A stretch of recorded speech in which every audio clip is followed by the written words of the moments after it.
महाराष्ट्राच्या दृष्टीनं अतिशय दुर्दैवी दिवस हा आजचा सकाळचा उजाडलेला आहे.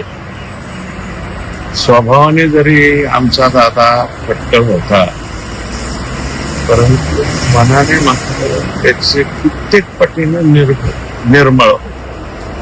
त्याच्यामुळं त्यांचं बोलणं हे जरी क्षणिक वाईट वाटलं, परंतु ज्या माणसाला फटकळपणे बोलून पुढे वाटं लावलं, त्याचा पाठीमागून फोन करून त्याचंच काम करणं हे दादांचा स्वभाव होता.